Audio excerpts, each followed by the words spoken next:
I thought I had everything I wanted. At 24, I was engaged to a guy I'd been with for 6 years. He was 25, and I believed we were in love. We got engaged in April 2024, and everything seemed perfect. I was thrilled, planning our wedding for next May. A romantic anniversary date, exactly when we first met. I had this dream of a perfect love story, but looking back, it feels like a joke. How did I miss all the signs? The wedding planning began in July. I remember the joy of choosing a light blue and white theme, imagining how beautiful it would be for a spring wedding. I stayed up late, making mood boards on Pinterest, researching venues, caterers, and florists, pouring my heart into every little detail. But my fiancé? He barely showed interest. His replies to my excited messages were short and indifferent. Looks good, or just a simple, okay. I thought he was just letting me have my dream wedding, but the truth was, he simply didn't care. I should have realized that then, but I was blinded by my own fantasies. There was something else I ignored, the bond between my fiancé and his mother. He was her only child, and their relationship was intense.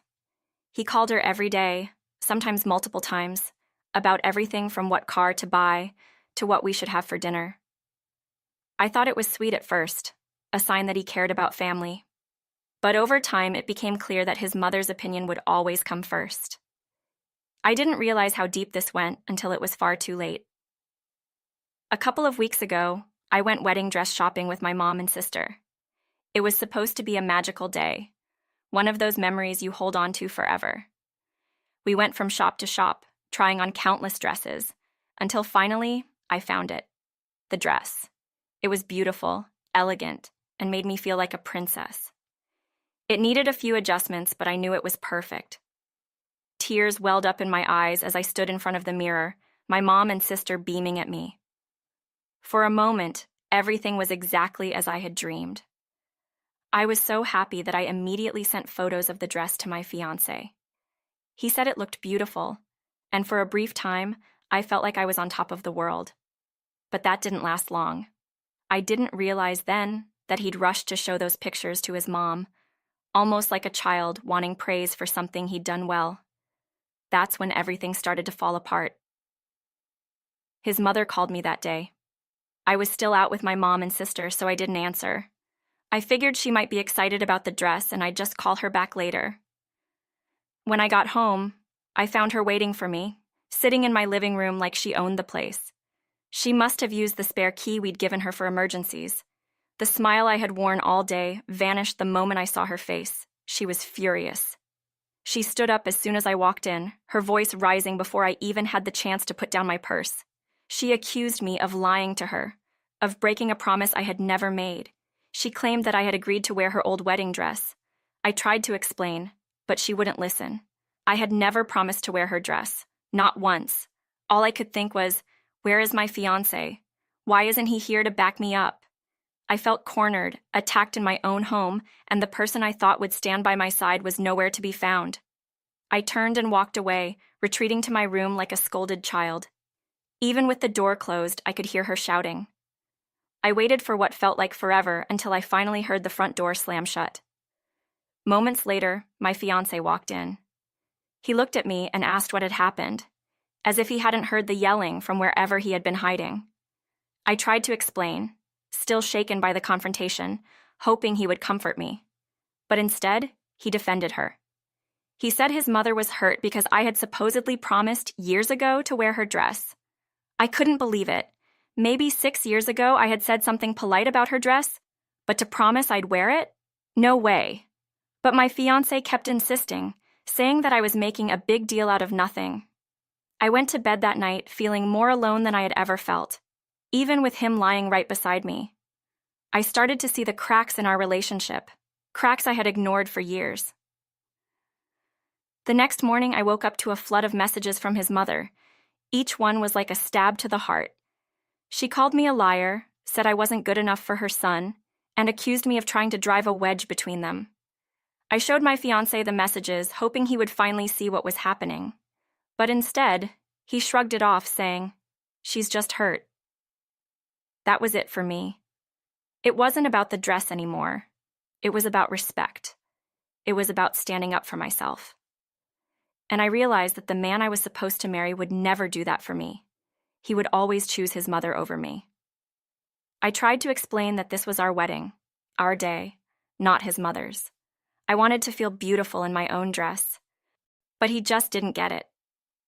He kept asking why I couldn't do this one thing for her, as if I hadn't already sacrificed enough for his family.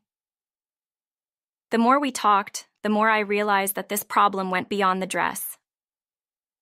I remembered all the times he had put his mother's needs before mine, all the times he had valued her opinion over ours. How had I not seen it? I suggested compromises. Maybe I could wear a piece of jewelry from her wedding, or add some lace from her dress to my veil. But no. It was all or nothing for them.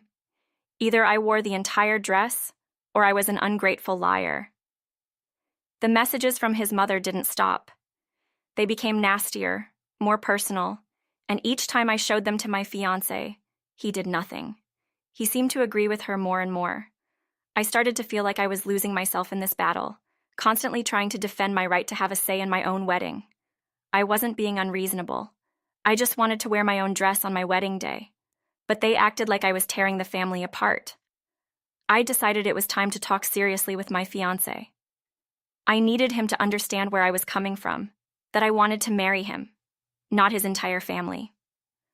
When I finally got him to listen, he told me that the wedding was also for our parents, not just for us. He couldn't see why I wouldn't just go along with what his mother wanted. When I reminded him that he had originally said my dress was beautiful, he admitted that he had only said that because he thought it's what I wanted to hear. He actually thought it was ugly. I was stunned. I tried to be the bigger person, to find another compromise. I offered to wear something else of his mother's, but again, it wasn't enough. He said I should be grateful his mother even offered her dress, as if she was doing me a favor. I couldn't take it anymore. I asked him if he was marrying me or his mother. He didn't like that. He started yelling, saying I was making a big deal out of nothing. I stormed out, called my mom, and poured my heart out to her. She was furious. She couldn't believe how they were treating me. When I went back to our house, my fiancé was gone. He had run off to his mother's house, leaving me a text saying he'd stay there until I came to my senses. But I had come to my senses. I was done. I couldn't marry a man who would never put me first. I called off the wedding. The next day, his mother called, saying we needed to talk. Foolishly, I agreed, hoping we could find some middle ground. But she started accusing me again, saying I had gone back on my word, that I was hurting her son. She even said she was willing to forgive me if I wore her dress. I shut that down immediately. I told her it was my day, and I would wear what I wanted. She lost it, calling me a liar, saying I was unworthy, and even calling me a witch. I hung up and blocked her number. I was done trying to please her. That night, my fiancé texted me, saying it wasn't fair for me to yell at his mother. He still didn't get it. I told him we needed to talk in person, but he refused, saying he'd come when I calmed down. I took off my engagement ring and set it on the nightstand. For the first time, I allowed myself to consider that this engagement might not end in a wedding. When my fiancé finally showed up, I didn't waste a second. I told him how hurt and angry I was, how he and his mother had tried to pressure me into wearing that hideous dress. He tried to interrupt, but I didn't let him. I told him this was about more than just a dress. It was about him being willing to throw away our relationship over his mother's wishes. He started yelling, saying I was planning to cancel the whole wedding over something so small. But it wasn't small. It was about respect. Right on cue, he tried to storm out again, but I followed him. I wasn't going to let him run away this time. That's when it happened. He spun around and slapped me. I stood there, stunned, as he stormed out of the house, running back to his mother. The sound of that slap echoed in my ears long after he was gone. I couldn't believe it had come to this. The man I thought I loved had raised his hand to me, all because of his mother. In that moment, everything became crystal clear. This wasn't love. This wasn't a partnership. This was abuse. I called my sister and she came over immediately. She helped me pack a bag, and I left. There was no way I could stay in that house another night. I texted him, telling him it was over. No discussion. No second chances. He had shown his true colors, and they were uglier than his mother's old dress. The next morning, I went to the police station and filed for a restraining order.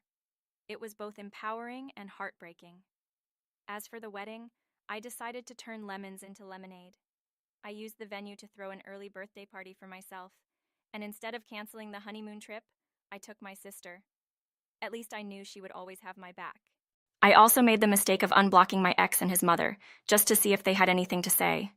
His mother bombarded me with nasty messages almost immediately, calling me a gold digger, saying I was never good enough for her precious son. I muted them both.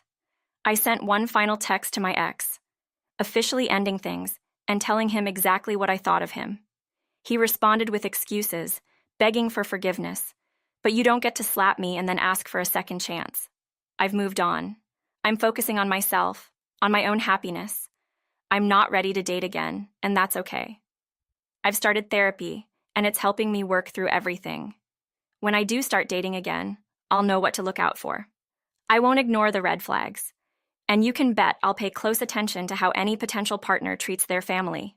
And me. I've learned a lot from this experience. Most importantly, I've learned that I deserve better.